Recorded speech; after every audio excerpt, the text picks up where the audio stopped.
माननीय सभासदों, माननीय अध्यक्ष जी,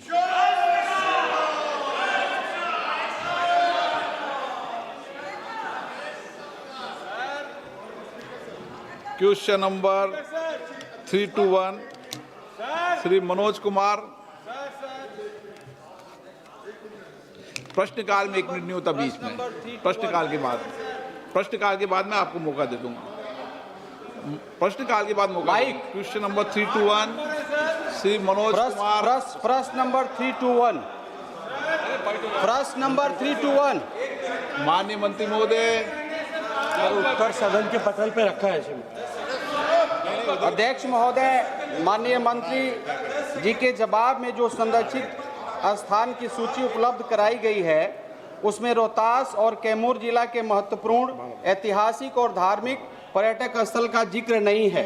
ऐतिहासिक मंदिर गुप्ता धाम, गुफा में शिव मंदिर, रोहतासगढ़ किला, शेरशाह सूरी का मकबरा, पानी वाला रोजा, सुखल रोजा जिसमें नाला का पानी जाता है, तुतला भवानी मंदिर, धुआं कुंड, माझन कुंड, चौरासन मंदिर, तारा चंडी मंदिर, इंद्रपुरी डैम, महादेव खो, तिलहाड़ कुंड जलप्रपात, करकटगढ़ जलप्रपात, मां मुंडेश्वरी मंदिर, भगवानपुर, चाचा फगुमल गुरुद्वारा, सासाराम गुरुद्वारा, टकसाल।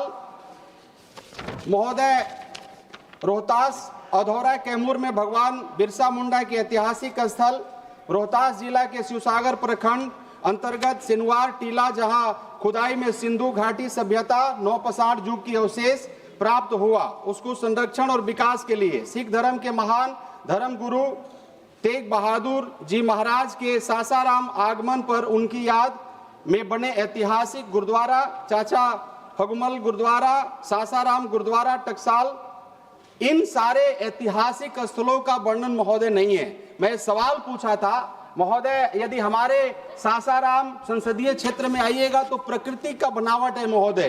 कैमूर पहाड़ी जो हिमालय पर्वत से पुराना पहाड़ी है, जिसपे कुंड है, झरने हैं, ऐतिहासिक जगह है, इसका विकास के लिए पर्यटक स्थल बनाने के लिए जिससे हजारों लाखों के तादाद में महोदय हर साल पर्यटक सैलानी उत्तर प्रदेश से, बिहार से, झारखंड से आते हैं, लेकिन महोदय जो उत्तर मिला है महोदय हम लोग 1.5 साल 2 साल पूरा होने वाला है महोदय और पहला बार लगा है महोदय। बिहार में कहते हैं महोदय की दुकान पर यदि कुछ सामान कीनो तो घलुआ में चॉकलेट और बिस्कुट मिल जाता है। 10-20 सेकेंड दे दीजिए महोदय। वैसे आप दे भी देते हैं, अच्छे हैं महोदय आप। तो महोदय मैंने सवाल पूछा था कि इस ऐतिहासिक जगहों का विकास के लिए जो सैलानी लाखों के तादाद में आते हैं महोदय, झरने कुंड देखने के लिए, मंदिर का दर्शन करने के लिए, उसका विकास के लिए क्या क्या योजना है, लेकिन जो सवाल जवाब इन सारे ऐतिहासिक जगहों का नाम ही नहीं है महोदय। माननीय अध्यक्ष महोदय, आप तो मंत्री 2 बार बन गए ना, आप उनकी तरह लंबा जवाब मत देना। लेकिन माननीय अध्यक्ष महोदय, मैं आपका संरक्षण चाहते हुए माननीय सदस्य के द्वारा पूछे गए प्रश्न को सिर्फ वर्बेटम में पढ़ना चाहता हूं। उन्होंने प्रश्न में पहले भाग में लिखा है the details of projects approved for conservation, restoration and upgradation of tourist facilities eight protected monuments. सब प्रोटेक्टेड मॉन्यूमेंट्स जो हैं बिहार में या जिस जिले की इन्होंने रोहतास और कैमूर की बात की है, उसमें प्रोटेक्टेड मॉन्यूमेंट पर जो कुछ काम किया गया है वो हमने अपने उत्तर में विस्तार के साथ में दिया है। माननीय सदस्य ने पूरे क्षेत्र में जितने मंदिर हैं, जितने गुरुद्वारे हैं, निश्चित रूप से वो धार्मिक रूप से हम सब के लिए महत्वपूर्ण है, लेकिन उस प्रश्न से क्योंकि वो संबंध नहीं है, प्रश्न की सीमा से बाहर है, अगर माननीय सदस्य को उनके बारे में कुछ इंफॉर्मेशन चाहिए तो वो लोकसभा के पटल पर या तो वापस प्रश्न रखें या मुझे या मेरे कार्यालय को संपर्क करेंगे, हम सहर्ष उसको उपलब्ध करा देंगे। माननीय सदस्य महोदय, मैं टूरिज्म के बारे में पूछा था और जो टूरिज्म स्थल है महोदय उसमें अगर आप देख लेंगे तो है। अध्यक्ष महोदय, मैं माननीय मंत्री जी से यह जानना चाहता हूं कि बिहार के रोहतास और कैमूर जिले जहां शेरशाह सूरी का मकबरा, रोहतासगढ़ किला तथा मुंडेश्वरी मंदिर जी का अत्यंत महत्वपूर्ण ऐतिहासिक धरोहर स्थल स्थित है वहां संरक्षण के कुछ कार्य तो किए गए हैं, लेकिन पर्यटक और संरचना, संपर्क मार्ग तथा पर्यटकों के लिए मूलभूत सुविधाएं अभी तक पर्याप्त नहीं है। मैं ये प्रश्न जानना चाहता हूं मंत्री महोदय से कि ये सब सुविधा कब तक उपलब्ध होगा, यदि कोई योजना है तो क्या है और कब तक पूरा होगा, महोदय बताने का कृपा करें। माननीय अध्यक्ष महोदय, ऐसे प्रोटेक्टेड मॉन्यूमेंट्स पर जहां फुटफॉल हो, टूरिस्ट जाएं, वहां निरंतर इस बात का प्रयास रहता है कि वहां टूरिस्ट एमिनिटीज़ को, पर्यटकों की सुविधा के लिए अवसंरचनाओं को विकसित करने के लिए सरकार काम करे। पिछले वर्षों में हमने ऐसे मॉन्यूमेंट्स पर काम जो है विस्तार से उनकी जगहों की समीक्षा करके उन सब जगहों पर इस तरह का काम किया है। लेकिन एक माननीय सदस्य ने जो विषय संज्ञान में लाया है, इस विषय पर अगर मैं कंजर्वेशन के दृष्टिकोण से बात करूं तो कैमूर जो शेरशाह सूरी के टॉम्ब और मुंडेश्वरी टेम्पल दोनों पर हमने जो है पिछले 5 वर्ष में कंजर्वेशन, 3 वर्ष में कंजर्वेशन पर 1 करोड़ रुपए से ज़्यादा का खर्च किया है। लेकिन उसके अतिरिक्त टूरिस्ट एमिनिटीज़ पर जहाँ तक का विषय है, प्रसाद योजना के तहत, स्वदेश दर्शन योजना के तहत और एएसआई के अपने संसाधनों के माध्यम से हम ऐसे स्थलों के ऊपर पर्यटकों के लिए सुविधाओं का विकास करने का निरंतर क्रम जारी रखते हैं। माननीय सदस्य ने संज्ञान में लाया है, मैं आग्रह करूंगा क्योंकि टूरिस्ट डेस्टिनेशन पर डेवलपमेंट का प्राथमिक अधिकार और दायित्व जो है टूरिज्म के स्टेट लिस्ट सब्जेक्ट होने के कारण से राज्य का होता है। राज्य अगर उस तरह का प्रतिवेदन बना करके तय योजनाओं में भेजेंगे, निश्चित रूप से उस पर हम कार्रवाई सकारात्मक रूप से करेंगे। Thank you, sir. Sir, I vividly remember in 2003 when Honorable Prime Minister was the Chief Minister of Gujarat. He went to Geneva and brought back Shyamji Krishna Verma ji ka ashes back to India, sir, and is taken it around the Gujarat also. I remember very vividly. And also after becoming the Prime Minister, Honorable Modi ji has brought back almost 600 items from Australia and US back to India, sir. Sir, I come from a constituency, Narsropet, where we have a huge history of Buddhist, wherein Acharya Nagarjuna was there, his institutions were there, and Amaravati was also there in my constituency, so the old Amaravati was there. So in that context, I request, I want to ask the Honorable Minister, what concrete steps is the government taking to secure the return of this historical and culturally significant artifacts to India, sir? Because these artifacts are mostly in Victoria and Albert Museum in London, sir. Okay. These needs to be returned back to India, and what concrete steps the ministry is taking, I want to know, sir. Thank you. माननीय अध्यक्ष महोदय, मैं माननीय सदस्य का हृदय से धन्यवाद करना चाहता हूं कि उन्होंने सरकार और विशेष रूप से माननीय प्रधानमंत्री जी के कल्चर प्रॉपर्टीज एंड असेट्स के रेस्टिट्यूशन के लिए जो उन्होंने प्रयास किए और पिछले वर्षों में 2014 के बाद में जो आंकड़ा 13 तक सिमटा हुआ था, वो आंकड़ा 600 से ज़्यादा ऐसे हमारी पुरा संपदाओं को वापस भारत लौटाने को इन्होंने यहाँ एंडोर्स किया। मैं हृदय से इनका धन्यवाद और आभार ज्ञापित करता हूँ। माननीय अध्यक्ष महोदय, मैं सदन और सदस्यों के संज्ञान के लिए निवेदन करना चाहता हूँ कि 70 के दशक में जो वैश्विक एग्रीमेंट हुआ था, उस एग्रीमेंट के आधार पर जो है दुनिया में इस तरह के कल्चरल प्रॉपर्टीज़ के रेस्टिट्यूशन का रास्ता वापस नए सिरे से खुला था। लेकिन वो जो है उस एग्रीमेंट से पहले की जो प्रॉपर्टीज़ जो भी देश से गई, हम सब जानते हैं, हम सब के मन में दर्द है। मैं भी जब विक्टोरिया एंड अल्बर्ट म्यूजियम में गया था तब मुझे भी बहुत कष्ट हुआ था सब कुछ देख करके कि हमारी भारत की संपत्ति को किस तरह से लूट करके यहाँ लाया गया है, लेकिन उसको लेकर के अभी प्रावधान नहीं है। लेकिन मैं सदन के संज्ञान के लिए इतना बताना चाहता हूँ कि विभिन्न वैश्विक प्लेटफॉर्म्स पर इन विषयों को लेकर के कि इस तिथि जो उस एग्रीमेंट की, इंटरनेशनल एग्रीमेंट की, ट्रीटी की तिथि है, उससे पहले की कल्चरल प्रॉपर्टीज़ के रेस्टिट्यूशन पर भी विभिन्न देशों ने बातचीत करना प्रारंभ किया है। विभिन्न प्लेटफॉर्म्स पर भी इसकी आवाज़ उठती है कि ये उनकी जो है मलकियत है, उनकी धरोहर है, उनके लिए उसका सांस्कृतिक मूल्य है, इसलिए उनको वापस लौटाया जाना चाहिए। और मैं मानता हूं कि जब ये एक बार इस दिशा में क्रम प्रारंभ हुआ है, भविष्य में ये रास्ते खुलेंगे। मैं सदन के संज्ञान के लिए इतना अवश्य बताना चाहता हूं कि जिस तरह के हमने एग्रीमेंट दूसरे देशों से किए हैं, विशेष रूप से अमेरिका में, क्योंकि सबसे ज़्यादा इस तरह की प्रॉपर्टी, इस तरह की एसेट्स और एंटिक्विटीज़ गई हैं, हमने अमेरिका के साथ में 2 वर्ष पहले कल्चरल प्रॉपर्टी एग्रीमेंट किया और सीपीए साइन होने के बाद में ऐसी एसेट्स के रेस्टिट्यूशन का मार्ग बहुत सरल हो गया है।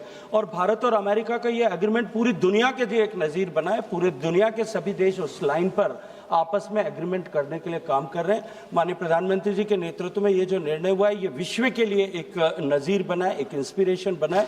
हम विश्वास करें कि आने वाले समय में निश्चित इस दिशा में सकारात्मक प्रगति होगी। बेनी बनन, thank you sir.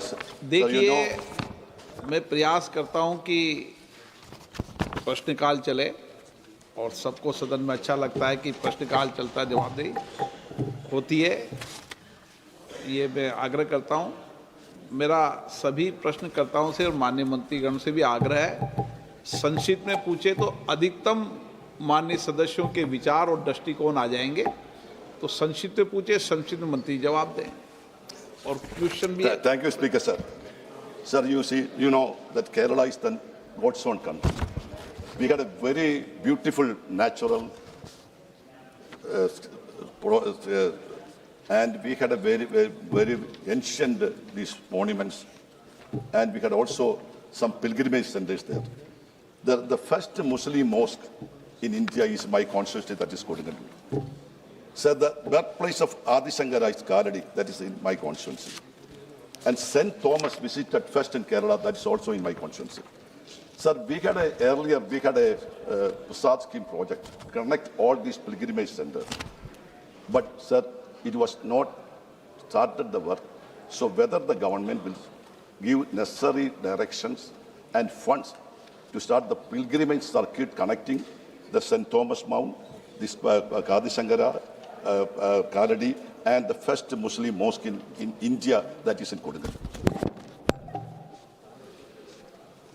Thank you very much. माननीय अध्यक्ष महोदय, प्रश्न क्योंकि मूल प्रश्न और मूल मंत्रालय दोनों से संबद्ध नहीं है, लेकिन मैं इतना सिर्फ निवेदन करना चाहता हूं that responsibility of execution of such projects and the tourism circuits that lies on the shoulders of the states. Bharat सरकार, we just extend the support financially or technically if required to the states to complete those projects. If it has not been completed or not has been initiated so far, it is the responsibility of state government, but we will certainly examine it and I will be able to answer, and I'll to answer this question in detail. If it would have been brought in my notice earlier, I would have certainly given in detail this. Jagdish Pal ji. अत्यंत आभारी हूँ अध्यक्ष महोदय। मैं पर्यटन मंत्री जी के माध्यम से भारत के प्रधानमंत्री जी को खास तौर से पूरे बुद्ध सर्किट की तरफ से जो अभी क्लिंटन पेपे द्वारा उस समय खुदाई की गई राजा सुद्धोधन की राजधानी में, और वो लेकर के जो रेलिक्स थे वो अपने लेकर के गए और वो हांगकांग में ऑक्शन हो रहा था। इस सरकार के पहल से वो गौतम बुद्ध की अस्थियां सब वापस आई हैं। इसके लिए मैं आभार व्यक्त करता हूं, बहुत आभार व्यक्त करता हूं। और मैं चाहता हूं कि उस आधार पे क्या गौतम बुद्ध की जो जन्मस्थली है 29 वर्ष जहां पे रहे हैं पिपरहवा कपिलवस्तु, उसको विश्व धरोहर की सूची में यूनेस्को में शामिल करने पे विचार करेगी, क्योंकि पूरी दुनिया की निगाह गई। अभी रसिया गया था वो जो खुदाई में मिला था, अभी भूटान प्रधानमंत्री जी लेके गए थे। मैं जवाब चाहता हूँ उसके माध्यम से। धन्यवाद। माननीय अध्यक्ष महोदय, मैं सदस्य का धन्यवाद करता हूं और मैं सदन के सभी सदस्यों को भी आग्रह करूंगा कि निश्चित रूप से भारत की एक देश की तरह बहुत बड़ी सफलता थी कि हम अपने भगवान बुद्ध के अवशेष, अस्थि अवशेष और उनको समर्पित किए गए रत्न, ऐसे रत्न जो खुदाई में आज से 128 साल पहले निकले थे और जिनको 2 हिस्सों में विभक्त करके एक हिस्सा जो है खुदाईकर्ता को दे दिया गया था, उसको भारत सरकार पे माननीय प्रधानमंत्री जी के मार्गदर्शन, उनके प्रयास के चलते हुए हम भारत लाने में कामयाब हुए। मैं आपके माध्यम से सब सदस्यों से आग्रह करता हूं, उसको लेकर के हमने एक बहुत सुंदर एग्जीबिशन जो है वो यहाँ किला राय पिथौरा में कुतुब कॉम्प्लेक्स में बनाया है। एक बार जहां, क्योंकि वो पूरा ट्रेजर जो मिली थी 127 साल पहले, वो भारत न केवल लौटी है अपितु उसका शेष हिस्सा, जो आधा हिस्सा इंडिया म्यूजियम में लॉकर्स में रखा हुआ था, उन दोनों को जोड़ करके हमने एक सुंदर एग्जीबिशन बनाया। आप सब लोग वहां पर पधारें, देखने के लिए चाहें। यदि किसी भी तरह की असिस्टेंस की आवश्यकता है, मुझे मेरे कार्यालय को सूचित करेंगे तो हम आपको वहां फैसिलिटेट करेंगे। लेकिन मैं ये मानता हूं कि अब तक जितने भी लोग वहां जाकर के आए हैं, उनके मन में भारत के प्रति एक गौरव का बोध उसको देख करके हुआ है। आप सबका वहां पर हृदय से स्वागत करता हूं। माननीय सदस्य ने जो प्रश्न किया है कि क्या उसको विश्व धरोहर की सूची में शामिल किया जाएगा, उसकी एक प्रक्रिया है। माननीय सदस्य का सुझाव है, निश्चित रूप से उस पर हम प्रक्रिया प्रारंभ करेंगे, इतना मैं आश्वस्त माननीय सदस्य को करना चाहता हूं। लेकिन उसे आगे ले जाने में, क्योंकि टेंटेटिव लिस्ट बहुत लंबी है, अब तक लगभग 70 के आसपास टेंटेटिव लिस्ट में, और हम एक साल में एक ही असेट को क्योंकि एंडोर्स कर सकते हैं, उसको एनक्रिप्ट करा सकते हैं, इसलिए उसमें थोड़ा समय लगेगा, लेकिन हम निश्चित रूप से उस पर काम करेंगे। माननीय मंत्री जी से सहमत हूँ कि कुछ अच्छा काम कर रहे हैं, लेकिन धन्यवाद में कंजूसी क्यों? क्या माननीय मंत्री जी को और माननीय सांसद जी को किसी और का भी धन्यवाद देना चाहिए कि नहीं देना चाहिए, जब भगवान बुद्ध के इतना पुरानी लौट के आई है? किसी और को भी धन्यवाद देना चाहिए कि नहीं? मैं माननीय मंत्री जी से जानना चाहता हूँ। नहीं, मैं तो उसको लाने में जितने लोगों ने भी सहयोग किया, मैं पूरा एकदम, मैं उसमें सहयोग किया है, उसके लिए धन्यवाद देंगे क्या माननीय मंत्री जी? मैं माननीय सदस्य के और सदन के लिए, क्योंकि माननीय अध्यक्ष का चाबुक मेरे कमर पे था कि जल्दी से मैं समाप्त करूं, मैं डरते डरते उनकी तरफ देखते हुए बोल रहा था, इसलिए मैं निवेदन करना चाहता हूं कि जो आपने माननीय सदस्य ने कहा, ये रेस्टिट्यूशन ऑफ भगवान बुद्धा रेलिक्स जो हुआ है, इसने भारत में एक नए मॉडल की स्थापना की है। जब भारत सरकार निरंतर साउथ बीच के साथ में बात कर रही थी, हमने उसके लिए एक जो है पीपीपी पे एक एग्रीमेंट किया गॉडरेज समूह को, जिसको हमने उसके उद्घाटन के समय पर भी सम्मानित किया और उसके बाद में भी सम्मानित किया। मैं धन्यवाद करता हूं गॉडरेज समूह का यहाँ खड़े होकर के फ्लोर ऑफ द हाउस पे, कि उन्होंने सिर्फ एक कॉल पर उन्होंने अपने जो है कोष में से पैसा दे करके भारत के इस कल्चरल प्रॉपर्टी के रेस्टिट्यूशन के लिए सहयोग किया। ये केवल एक काम नहीं था या केवल एक घटना नहीं थी, ये एक नए युग की शुरुआत है जहां हम मिलकर के इस तरह के विषयों पर काम कर सकते हैं। सरकार और समाज दोनों मिलकर के यदि काम करें तो हम और बेहतर तरीके से इसको एग्जीक्यूट कर पाएंगे। Question number 322 Shri Dnyaneshwar Patil. दूसरा नाम श्री ज्ञानेश्वर पाटिल, श्रीमती कलाबेन मोहन भाई देलकर। धन्यवाद माननीय अध्यक्ष महोदय। मेरे नहीं, पहले प्रश्न पूछ लें आप, क्वेश्चन नंबर बोलते हैं। क्वेश्चन 322। माननीय मंत्री महोदय। Sir, reply is laid on the table. माननीय ऑनरेबल मेंबर। धन्यवाद माननीय अध्यक्ष महोदय। मेरे संसदीय क्षेत्र दादरा नगर हवेली जैसे आदिवासी और जनजाति बाहुल्य संघ राज्य क्षेत्र में इस योजना के माध्यम से 175 उद्यमियों को, विशेष रूप से महिलाओं को बड़ा सहारा मिला था। मैं आपके माध्यम से माननीय मंत्री जी से पूछना चाहती हूं कि जब यह योजना महिलाओं और आदिवासियों को आर्थिक रूप से आत्मनिर्भर बनाने में इतनी प्रभावी सिद्ध हो रही थी, तो उसे मार्च 2025 के बाद बंद करने का क्या कारण है? क्या सरकार इस योजना को पुनर्जीवित करने या उसकी तर्ज पर किसी नई रियायती ऋण योजना पर विचार कर रही है? और जिन युवाओं और महिलाओं के ऋण आवेदन प्रक्रिया के अंतिम चरणों में थे, वे इस योजना समाप्ति के कारण अधर में न लटके, उसके लिए बैंकों को क्या निर्देश दिए गए हैं? और क्या सरकार उन्हें निरंतर अवसर प्रदान करने हेतु कोई ठोस और समयबद्ध कदम उठाएगी, ताकि हमारे स्थानीय युवाओं की प्रगति का पहिया न थमे और उन्हें स्वरोजगार के लिए किसी अन्य विकल्प की तलाश में भटकना ना पड़े? Honorable Speaker, sir, I appreciate the question from the honorable member. Yes, this scheme was up to 31/3/2025. It was announced in the budget that it was extended, and subsequently with the extension it had to end on 31st March 2025.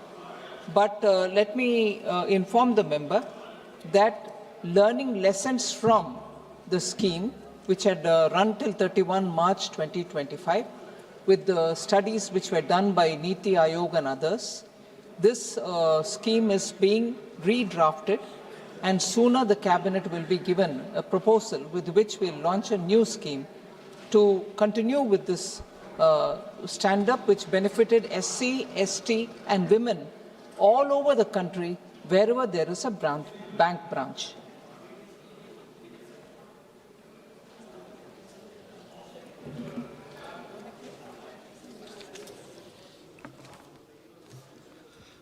Shri Sudhakar Singh.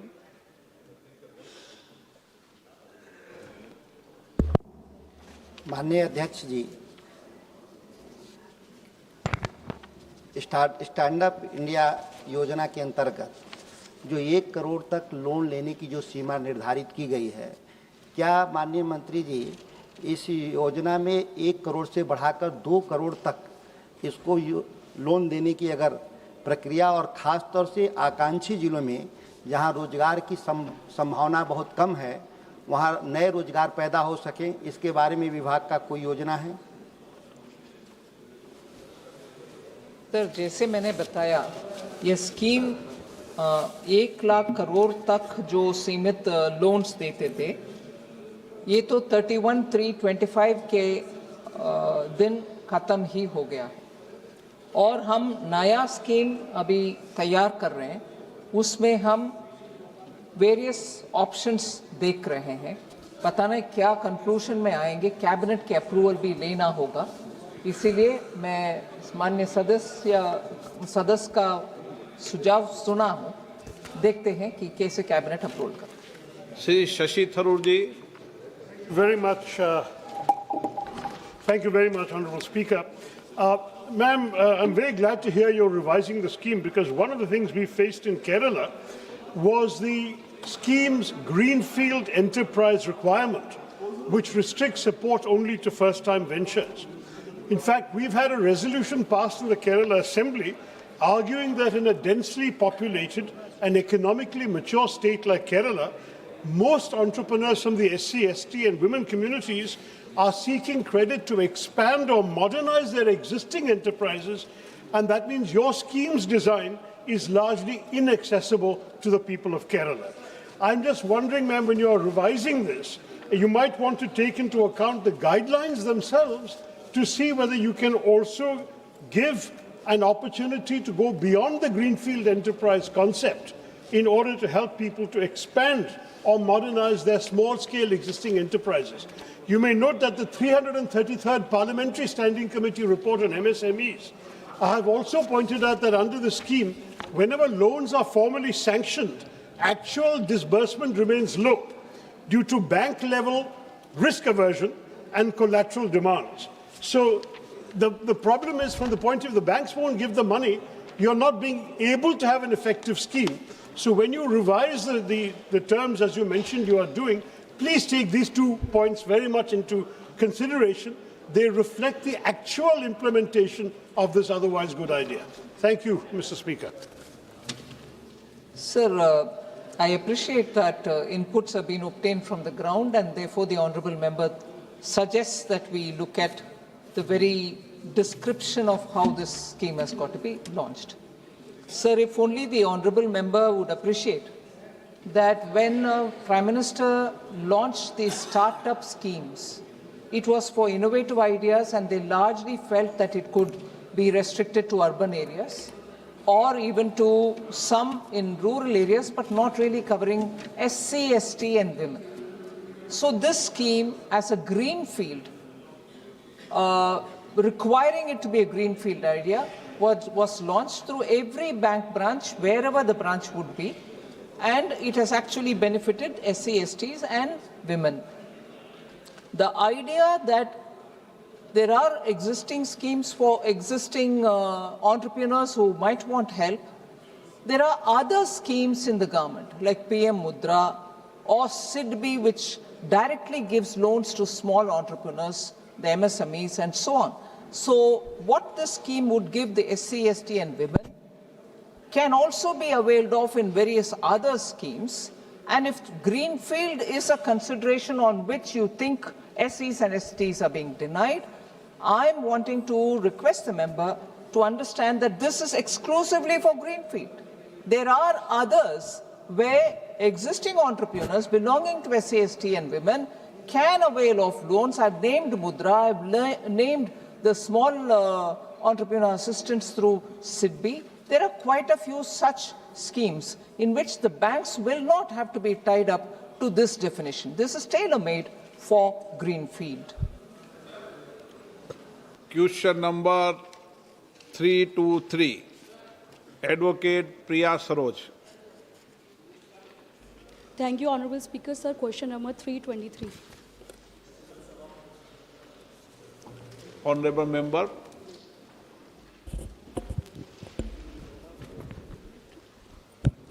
Honorable Speaker, sir, Minister replies mentions that over last 10 years, the average daily wage rate for agricultural labor has increased by about 66% for men and 72% for women, and for non-agricultural labor by about 56.7% for men and 58.4% for women. However, these figures reflect nominal wages increases for workers on the ground. What really matters is real wages for adjusting for inflation, which determines their actual purchasing power and living standard. In view of rising prices in recent years, may I ask the Honourable Minister whether the government has carried out any comprehensive assessment for inflation and adjusted real wages, and whether the government is satisfied that the purchasing power of workers has actually improved during this period. Thank you. माननीय अध्यक्ष महोदय, माननीय सदस्य ने जो प्रश्न पूछा है, मिनिमम वेज और एग्रीकल्चर सेक्टर में काम करने वाले वर्कर से उसको कितना पैसा पर डे मिल रहा है और सेक्टर में काम करने वाले लोगों को कैसा पैसा मिल रहा है। माननीय अध्यक्ष महोदय, मैं आपके द्वारा ये बताना चाहूँगा कि एक मिनिमम वेज होता है जो सरकार तय करती है, जिसको अभी न्यू लेबर कोड के मुताबिक फ्लोर वेज कहा जाएगा, और फ्लोर वेज में सरकार एक वेज तय करेगी, उससे ऊपर ही सभी को मिनिमम वेज देना होगा ताकि उसको अच्छा पैसा मिले। माननीय सदस्य ने कहा है कि इन्फ्लेशन के साथ सैलरी बढ़ना, इन्फ्लेशन के साथ वेज बढ़ना बहुत आवश्यक होता है, और उनके लिए अध्ययन कराने की बात कही है। माननीय अध्यक्ष महोदय, मैं आपके द्वारा ये बताना चाहूँगा कि सामान्यतः लेबर फोर्स सर्वे कंटिन्यूस उसका अध्ययन करता है, और अध्ययन से ये इंफॉर्मेशन, ये डेटा क्रिएट होकर आया है कि एवरेज जो कैजुअल लेबर के रूप में काम कर रहे हैं उसकी इनकम डे बाय डे बढ़ी है। 2017-18 में एवरेज 255 रुपये थी, वो आज बढ़ के 418 रुपया हुई है, और आने वाले दिनों में वो बढ़ सकती है। Honorable Member Supplementary. Honorable Speaker, sir, as per the data placed on the table of the House, nearly 58% of regular wage workers in the country and about 60% in Uttar Pradesh in non-agricultural sectors are working without any written job contract. If the majority of workers are employed without written contracts, it effectively means that the large sections of the workforce continues to remain outside basic job security and formal labor protection. In such situation, may I ask the Honourable Minister whether the government consider this level of informalization acceptable, and what specific and time-bound measures are being taken to ensure that the worker receive written employment contract and are brought under formal social security coverage. Thank you. माननीय अध्यक्ष महोदय, माननीय सदस्य ने बहुत अच्छा questions पूछा है कि जो लोगों को 3 प्रकार के वेजेस मिलते हैं, एक डेली वेजेस मिलते हैं, एक मंथली सैलरी मिलती है, और एक जो गवर्नमेंट ऑफिसर्स होते हैं उसको रेगुलर सैलरी मिलती है। जब मंथली सैलरी मिलती है उसको अभी लेबर कोड में हमने प्रावधान करा है, आज तक मंथली सैलरी मिलने वाले लोगों को भी अपॉइंटमेंट लेटर नहीं मिलता था, लेकिन अभी लेबर कोड लागू होने से जिसको मंथली सैलरी मिलती है उसको कंपलसरी अपॉइंटमेंट लेटर मिलेगा। अपॉइंटमेंट लेटर मिलने से उसको सोशल सिक्योरिटी मिलेगी। अपॉइंटमेंट लेटर मिलने से माननीय अध्यक्ष महोदय, कई बार ऐसी घटनाएं होती थी, कई बार कोई लेबर के साथ, कोई वर्कर के साथ कोई एक्सीडेंट हो गया और बाद में इस्टेब्लिशमेंट के ओनर बोल देते थे कि मेरा उसके साथ कोई संबंध नहीं है, लेकिन अभी अपॉइंटमेंट लेटर मिलने से उसकी जिम्मेवारी भी फिक्स हो जाएगी, मिनिमम वेज और सैलरी भी फिक्स हो जाएगी और सोशल सिक्योरिटी भी फिक्स हो जाएगी। आपके द्वारा मैं सदन को अवगत कराना चाहता हूँ कि अभी लेबर कोड लागू होने से कॉन्ट्रैक्चुअल वर्कर्स हो जो मंथली सैलरी पाते हैं उसको सोशल सिक्योरिटी दायरा में अपॉइंटमेंट लेटर से सारी सुविधा और सगवड़ता मिलेगी। Shri M.K. Vishnu Prasad. Thank you, Speaker, sir. I know very well the question is about inflated, adjusted, real wage trends. But the point is, we should live and die with dignity. At this modern era with so much mechanization, modernization, still human ways are being carried by the humans. So, such a menial jobs, such a injustice to society is being done still now with in the name of mechanization. Several deaths have taken place due to the poisonous gases formed under the manholes.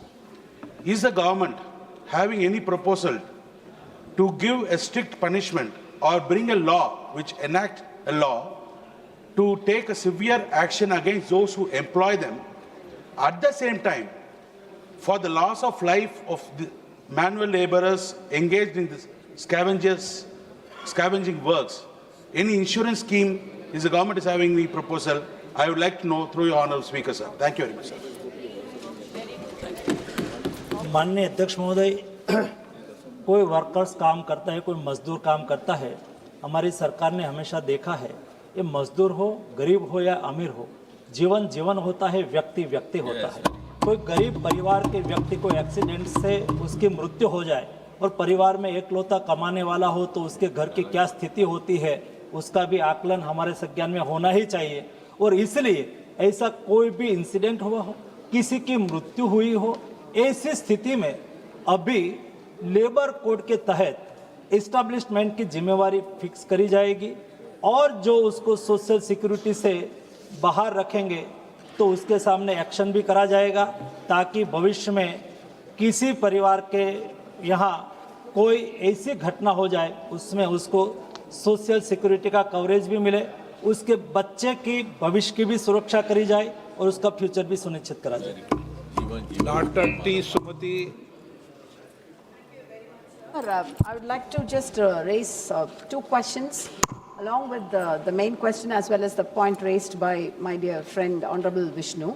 Sir, your reply gives no inflation-adjusted wage series for casual and self-employed workers, Honorable Minister, sir. And also, we want the data on the gender basis. So I would like to request the Minister through you, sir, whether the government will publish state-wise gender disaggregated real wage trends for the last 5 years. That's for the casual and self-employed workers and are inflation-adjusted. Thank you. माननीय अध्यक्ष महोदय, regular workers और casual workers और contractual workers तीनों का आंकड़ा और figure समय समय पर सरकार के पास एकत्रित होते हैं, लेकिन जब माननीय सदस्य ने कहा है तो मैं बता दूं कि डे बाय डे देश में एम्प्लॉयमेंट बढ़ रहा है, देश में अनएम्प्लॉयमेंट कम होता जा रहा है। जब देश में रोजगारी का निर्माण होता है, कोई भी देश की माननीय अध्यक्ष महोदय इकोनॉमी बढ़ती है तो एम्प्लॉयमेंट जनरेट होता है। जब कोई भी देश की इकोनॉमी बढ़ती है तो स्वाभाविक तौर पर डिमांड बढ़ती है, देश में डिमांड बढ़ती है तो सप्लाई बढ़ती है, सप्लाई बढ़ती है तो मैन्युफैक्चरिंग बढ़ता है, मैन्युफैक्चरिंग बढ़ता है तो एम्प्लॉयमेंट बढ़ता है। उसका नतीजा है कि देश में सेल्फ एम्प्लॉयमेंट जो 2017-18 में सेल्फ एम्प्लॉयमेंट 52% था वो बढ़ के 58% हुआ, यानी कि देश में सेल्फ एम्प्लॉयमेंट बढ़ा। रेगुलर वेज पर जो आपने क्वेश्चन पूछा है उसका मैं जवाब दे रहा हूँ। रेगुलर सैलरी पर लोग बढ़े हैं और कैजुअल वर्कर्स ये नतीजा है कि देश में इकोनॉमिक ग्रोथ के साथ देश के लोगों की और वर्कर्स की इनकम भी बढ़ रही है। जो कैजुअल वर्कर्स 2017-18 में 24% था, कैजुअल वर्कर्स फॉर्मल वर्कर्स के रूप में कन्वर्ट हुए, इसलिए कम होकर 19% हुआ। ये देश की इकोनॉमिक ग्रोथ बताता है, देश का एम्प्लॉयमेंट जनरेशन बढ़ाता है और देश में सोशल सिक्योरिटी कवरेज से जो फायदा हुआ है उसका ये नतीजा है। Question number 324 Shri Damodar Agarwal. माननीय मंत्री महोदय, माननीय सदस्य, मैं आपके माध्यम से मंत्री जी का धन्यवाद ज्ञापित करता हूं कि उन्होंने डिटेल में उत्तर दिया, लेकिन एक पूरक प्रश्न पूछना चाहता हूं कि सरकार द्वारा खेलो इंडिया मिशन के अंतर्गत भीलवाड़ा लोकसभा में कुल वित्तीय परिव्यय, निर्धारित वर्षवार आवंटन और प्रस्तावित कार्यकलापों का ब्यौरा क्या है? सरकार द्वारा गत 5 वर्षों में खेलो इंडिया मिशन के अंतर्गत भीलवाड़ा लोकसभा में जमीनी स्तर पर खेल अवसंरचना को सुदृढ़ करने, प्रतिभाओं की पहचान करने, खिलाड़ियों को छात्रवृत्ति प्रदान करने और प्रशिक्षकों के विकास के लिए किए गए कार्यों का ब्यौरा क्या है, कृपया बताएं। अध्यक्ष महोदय, मैं आपके माध्यम से माननीय सदस्य जी को बताना चाहूँगी और ख़ास करके हमारे फाइनेंस मिनिस्टर भी यहाँ बैठे हुए हैं, उनको भी मैं धन्यवाद देना चाहूँगी कि उन्होंने इस बजट में खेलो इंडिया मिशन को अनाउंस किया कि जिसके माध्यम से स्पोर्ट डेवलपमेंट को मजबूत करने के लिए एक कॉम्प्रिहेंसिव फ्रेमवर्क तैयार किया जाएगा, जिसका मकसद है कि ग्रास रूट स्पोर्ट्स को प्रमोट करना, टैलेंट पाथवे डेवलपमेंट करना, स्पोर्ट्स इंफ्रास्ट्रक्चर को प्रमोट करना, कोचिंग और स्पोर्ट्स साइंस सपोर्ट को इन्हेंस करना और टेक्नोलॉजी और डाटा को इंटीग्रेट करना है। और माननीय सदस्य ने जो पूछा उनके लोकसभा के बारे में, तो मैं कहना चाहूँगी कि हमारे हर डिस्ट्रिक्ट में खेलो इंडिया का सेंटर है, जिनको हर साल केंद्र सरकार के माध्यम से उन्हें फंड अलर्ट किए जाते हैं कि जिसके माध्यम से ग्रास रूट टैलेंट हम आइडेंटिफिकेशन कर पाए। और जो खेलो इंडिया नीति जो हमने बनाई है कि जिसके माध्यम से सभी राज्य सरकार के साथ मिल के और केंद्र सरकार के माध्यम से ग्रास रूट टैलेंट आइडेंटिफिकेशन हम कर पाएंगे। स्पोर्ट्स को एक होलिस्टिक डेवलपमेंट के लिए या प्रमोशन के लिए राज्य सरकार के साथ मिल के हम स्पोर्ट्स को आगे बढ़ाने की कोशिश कर रहे हैं। धन्यवाद। ओके, श्री अनंत नायक।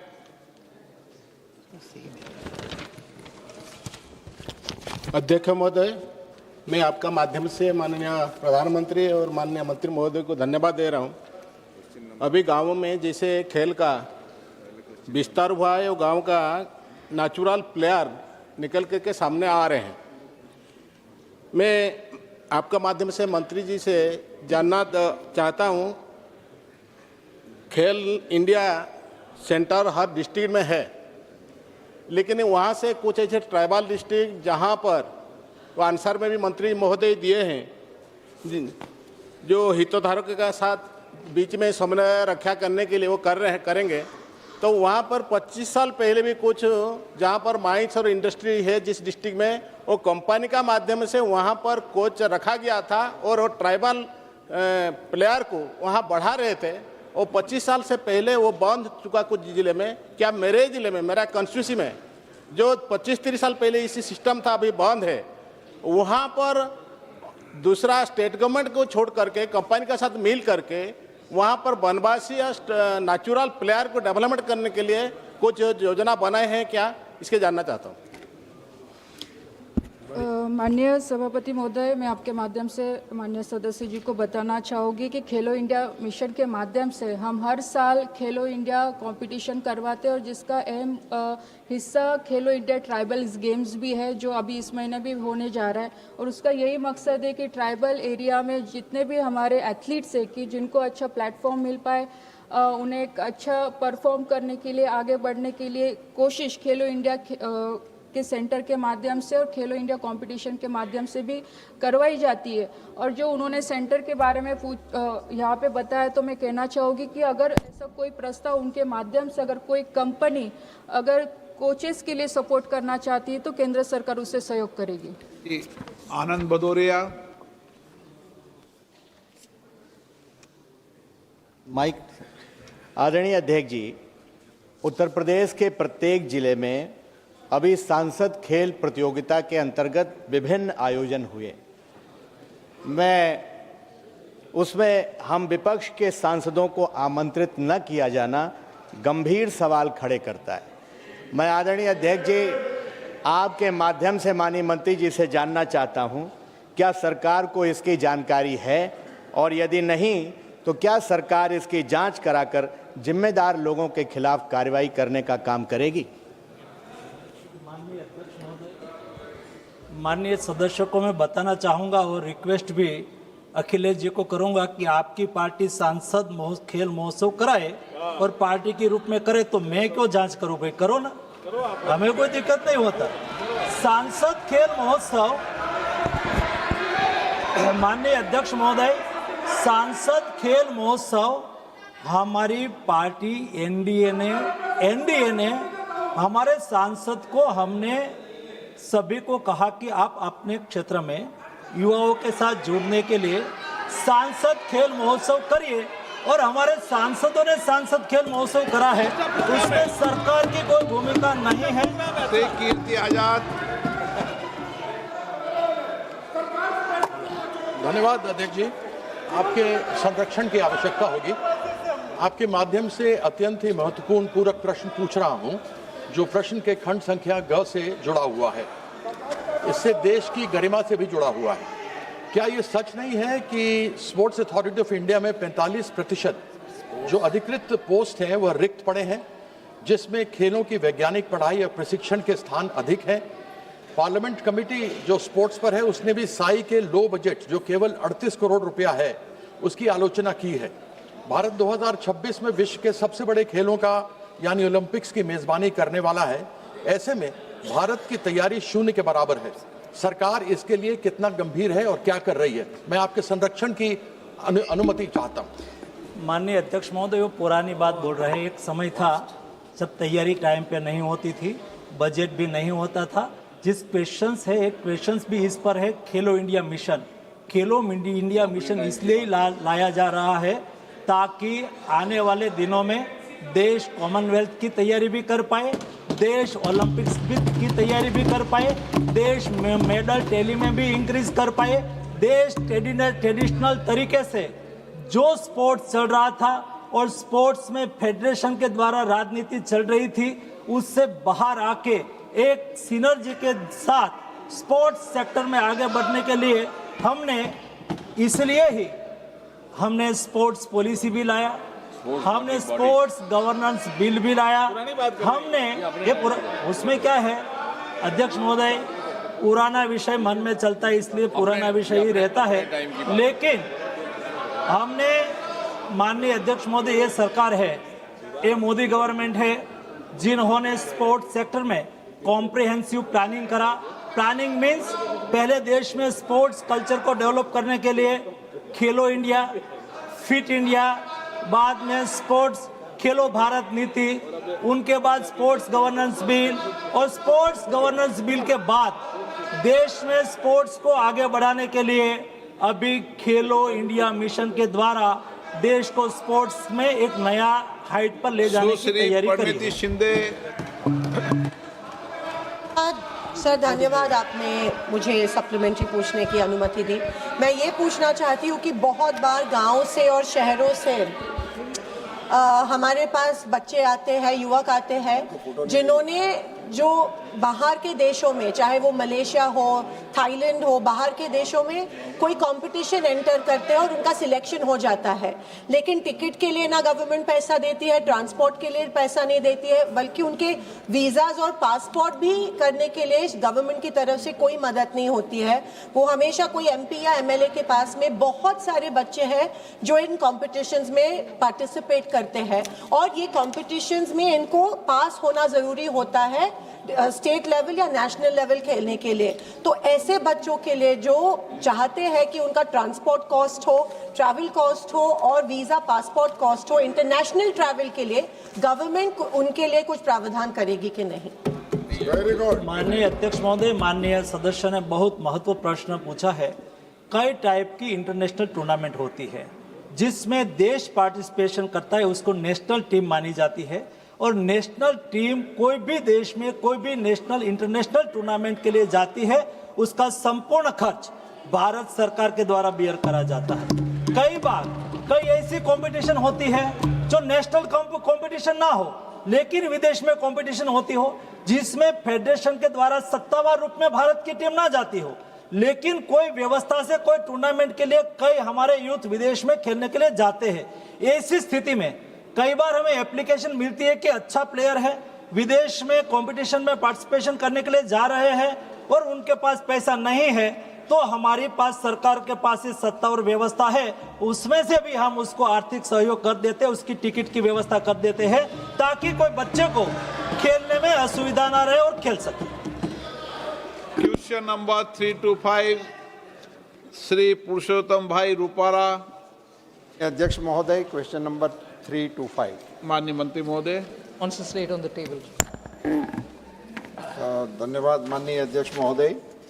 मैं वित्त मंत्री श्री को बहुत ही विस्तृत जानकारी देने के लिए धन्यवाद करता हूं।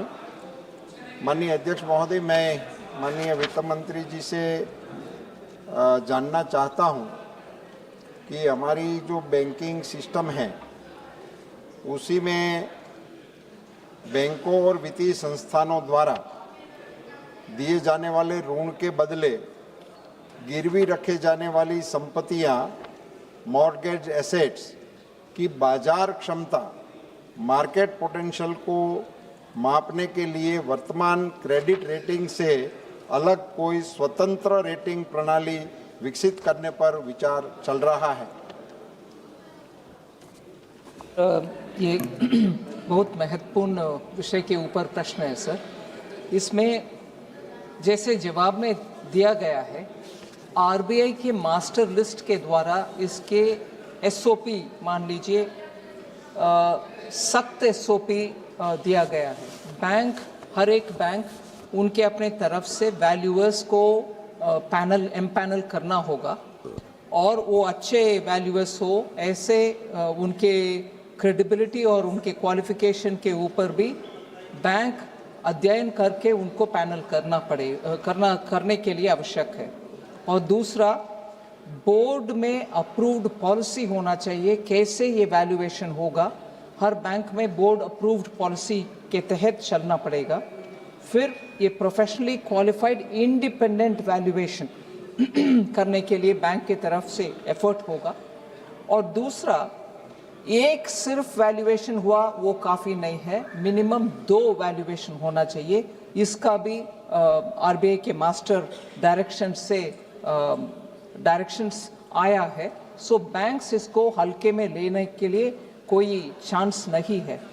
इसके अलावा इसके ऊपर वैल्यूअर के वैल्यूएशन के ऊपर अगर कुछ शक आता है, डायरेक्टली HFC जैसे इंस्टीट्यूशन, हाउसिंग फाइनेंस कॉर्पोरेशन जैसे इंस्टीट्यूशन, उसका वो वैल्यूएशन का ऑथेंटिसिटी चेकअप करने के लिए उन अथॉरिटीज़ जैसे लैंड का वैल्यूएशन, फिर लैंड का अथॉरिटी के साथ डायरेक्टली बात करके हमारे पास ये वैल्यूएशन आया है, ये सही है कि नहीं है, ऐसे चेक करने का भी वो आदेश है। इसीलिए जो माननीय सदस्य पूछ रहे हैं, इसमें वैल्यूएशन के ऊपर इतनी सारी दिक्कत सुनने में आने के बाद आरबीआई ने ऐसे गाइडलाइंस दिए हैं। बैंक्स इसके ऊपर पक्का रूल के हिसाब से चलने के लिए हर कदम कोशिश कर। माननीय सदस्य जी, धन्यवाद माननीय अध्यक्ष महोदय। ये जो डीआरटी हमारे ट्रिब्यूनल्स हैं, उनके माध्यम से जो नीलामी की प्रक्रिया सुनिश्चित कर रहे हैं, वो सारी प्रक्रियाओं पे निगरानी रखने के लिए भारत सरकार की ओर से या आरबीआई की ओर से कोई प्रभावी तंत्र की व्यवस्था करने का विचार है क्या? सर, ये ऑक्शन प्रोसेस ट्रांसपेरेंट रहने के लिए बहुत सारे मेजर्स लिया गया है। जैसे पहले ई बिक्रे एक व्यवस्था था, वो जो ट्रांसपेरेंट प्लेटफॉर्म है जिसमें नीलामी होने वाले सभी एसेट्स का उसमें जिक्र होगा और उसके बाद ये ट्रांसपेरेंट प्रोसेस के द्वारा होना है, उसके लिए एसओपी है। ये सब जब ठीक से पालन होता है, दिक्कत और क्वेश्चन उठाने के लिए चांस नहीं होगा। फिर भी ई बिक्रे के चलते हुए जितने भी दिक्कतें आए, उन सब को समझने के बाद अभी नया एक सिस्टम, वो भी डिजिटल सिस्टम है जिससे ट्रांसपेरेंसी पूरा रहेगा। ऐसे बैंक नेट बोलते हैं इसको।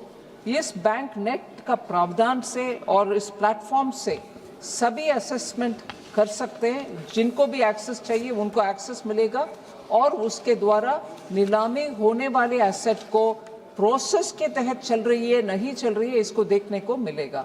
इसलिए सरकार के द्वारा, आरबीआई के द्वारा ट्राइब्यूनल में जब ये ऑक्शन में चलने वाले एसेट्स को रिव्यू करने के लिए ये प्रोसेस है। Shrimati Supriya Sule. Thank you, sir. Madam, I appreciate your reply for all the improvement that you're doing. But there is some data which has come in the media which says there are 2.45 lakh cases pending before the Debt Recovery Tribunal. And most of those cases are between 20 lakhs to 1 crore. And of course, the intervention has says that I'm reading out the data which has come in the newspapers, that at present India has only 39 DRTs and 5 debt recoveries appellate tribunals. And most 75% of the pending cases, as I mentioned earlier, are between 20 lakhs and 1 crore. And total amount of 2.5 lakh cases are pending. And 60,000 new cases are filed annually, madam. And the reason that has been given in the note is the shortage of staff, enhancing existing infrastructure, and what is the way to reduce this pendency? You rightly mentioned that you're using a lot of new infrastructure and technology, but do we have data to correlate that this new intervention which you're making has really said, because the government data which has come in the media is slightly different. So if you could kindly clarify. Thank you. Sir, actually pending cases DRT और DRAT में ज़्यादातर high value cases है।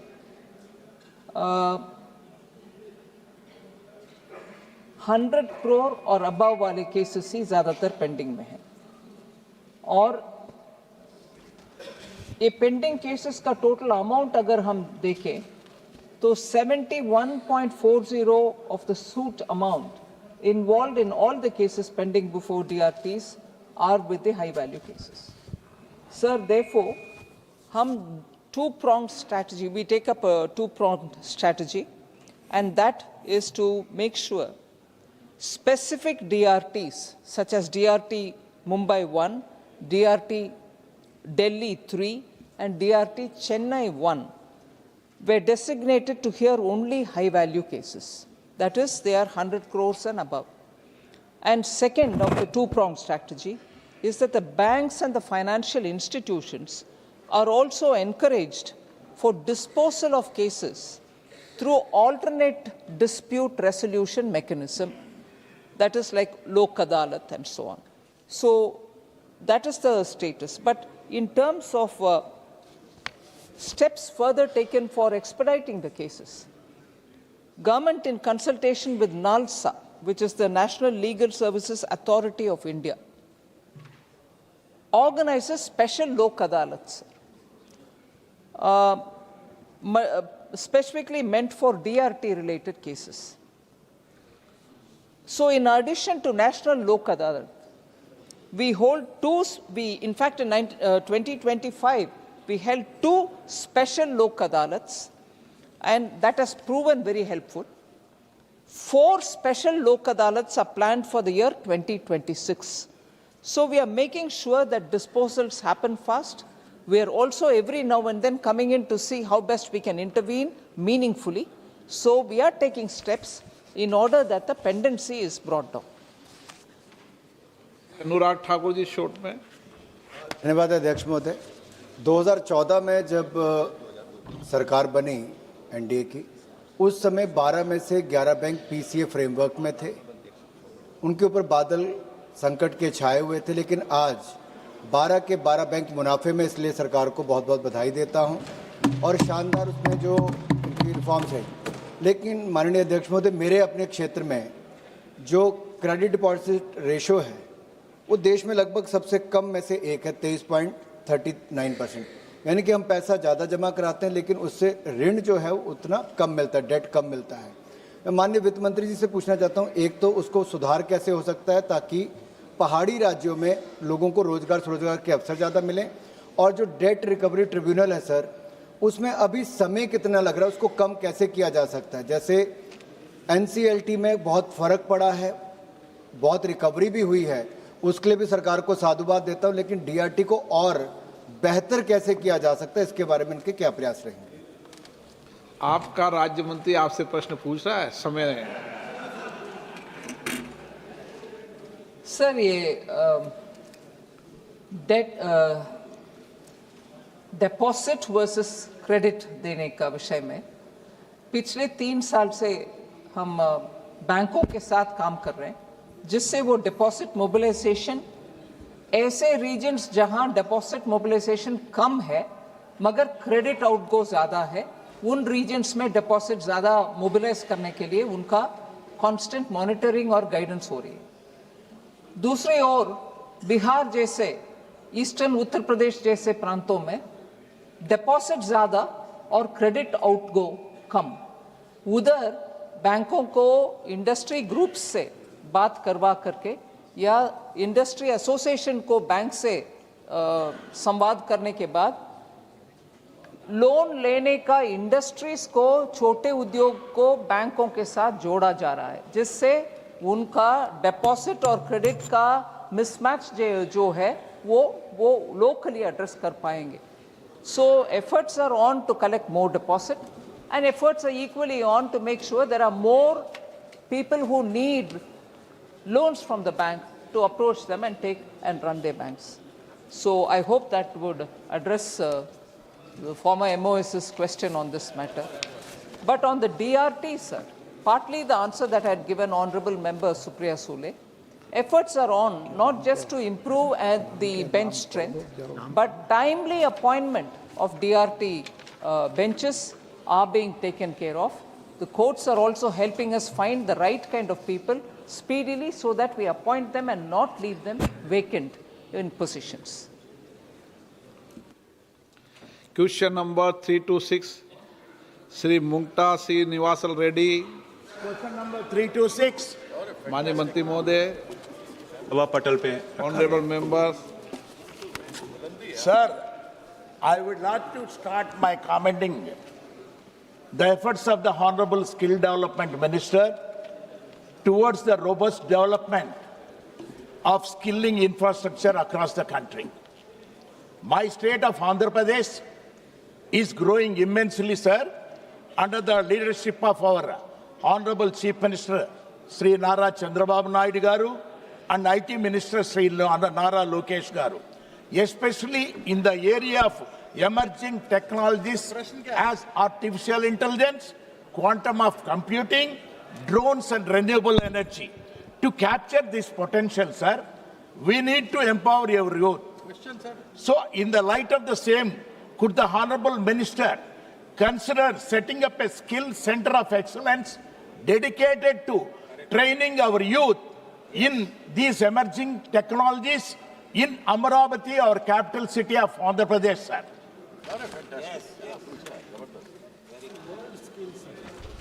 Sir, I do note with appreciation that the Honorable Chief Minister of Andhra Pradesh highlighted skilling as one of the 5 key pillars and focus areas for the state government. Accordingly, sir, Andhra Pradesh is performing creditably in that area. Honorable Member of Parliament has mentioned his constituency, and the question relates to Center of Excellence. I'd like to inform Honorable Member through you, sir, and also the House, that under our PM Setu scheme, which is a 60,000 crore scheme, which has recently been announced, in the component 2 of that scheme, it is envisaged that 5 centers of excellence will be created throughout the country. These are to be housed in national skill training institutions. One of those are actually, sir, also in Hyderabad. Part of that campus is also there in Vizag. And further, the state government has provided us land to construct a new NSTI. So under PM Setu scheme of Center of Excellence, sir, Telangana and Andhra Pradesh both are likely to be covered under Center of Excellence. And accordingly, sir, the scheme calls for a global partnership so that we can benchmark our institutions, ensure that they are best in class.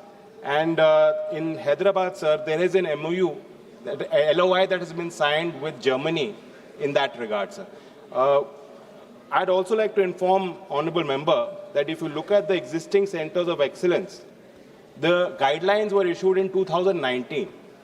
And currently the ministry is looking at, there are no financial assistance provided to the Centers of Excellence that were earmarked under those existing guidelines. We are currently looking at revamping the guidelines, which requires a lot of consultation with industry, with our sector skill councils, so that these Centers of Excellence, as denoted by the new framework, can really drive best-in-class performance, look at curriculum development, look at onboarding industry in a meaningful manner.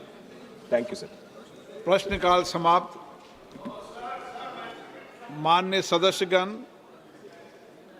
मुझे निम्नलिखित माननीय सदस्यों श्री राजेश रंजन, कुमारी सुधार, के Suresh, Virendra Singh, advocate Chandrashekhar, केसी Venugopal, Shri Manish Tiwari, professor Saugata Roy के माननीय सदस्यों को कुछ विषयों पर स्थगन प्रस्ताव की सूचना प्राप्त हुई है। मैंने स्थगन प्रस्ताव की किसी भी सूचना की आज अनुमति नहीं दी है। पश्चिम एशिया में परिस्थितियां और गंभीर और संवेदनशील होती जा रही हैं। सदन में उसके ऊपर चर्चा कराई है, इसलिए स्थगन प्रस्ताव दिया था। तीसरा हफ्ता है वहां पर लड़ाई का, भारत की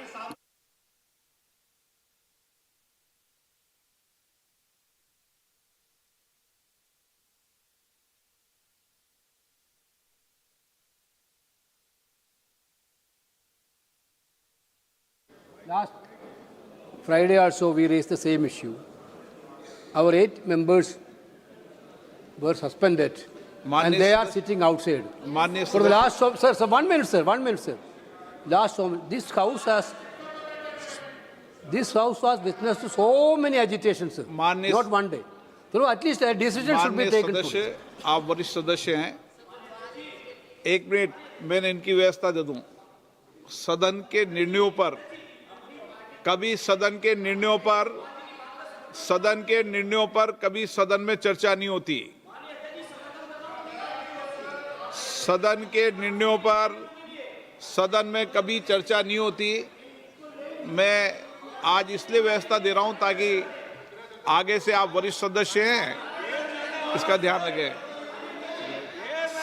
सभा पटल पर रखे जाने वाले पत्र